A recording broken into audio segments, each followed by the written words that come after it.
Hi friends, young rebel star Prabhas Baahubali లాంటి block buster movie తర్వాత తను నటించిన సినిమాలు సూపర్ హిట్ కాదు కదా, హిట్ టాక్ తెచ్చుకున్న సినిమాలు కూడా లేదనమాట. ఇప్పుడు సలార్ పార్ట్ 1 మూవీతో మంచి హిట్ అయితే అందుకున్నారనమాట. ప్రజెంట్ అయితే కల్కి 2898 AD మూవీలో నటిస్తున్నారు. ఈ మూవీ తర్వాత సలార్ 2 మూవీ షూటింగ్ కోసం సిద్ధమవుతున్నారనమాట. ఈ చిత్రానికి director Prashanth Neel mass director, mass ప్రేక్షకులకు మంచి విందివ్వటంలో తనకు తానే సాటి అన్నమాట. అయితే ఈ మూవీ గురించి చాలా విషయాలు అయితే బయటకు వస్తుందన్నమాట. సలార్ 2 మూవీ గురించి ఈ నేపథ్యంలో సలార్ 2 సౌరంగ పర్వం కోసం ప్రేక్షకులు ఎంతో ఆసక్తిగా ఎదురు చూస్తున్నారు.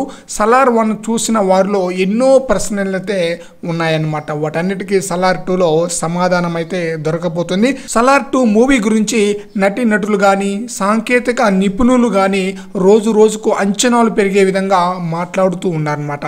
తాజాగా సలార్లో సౌరంగగా కనిపించిన బాబీ సింహ ఒక ఇంటర్వ్యూలో ఆసక్తికర వ్యాఖ్యలు అయితే చేశారనమాట.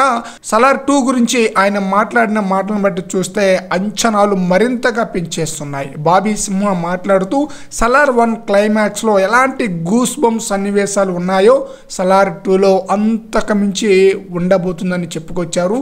సలార్ 2లో 100 రెట్లు అధికంగా గూస్ బంప్స్ వచ్చే విధంగా సన్నివేశాలు ఉంటాయని, ముఖ్యంగా సలార్ 2 క్లైమాక్స్ ప్రేక్షకులకు చాలా సర్ప్రైజ్గా ఉంటుందని ఆయన అయితే చెప్పుకొచ్చారనమాట. మరి చూడాలి సలార్ 2కి ప్రశాంత్ నీల్ ఎలాంటి హిట్ అందిస్తారనేది.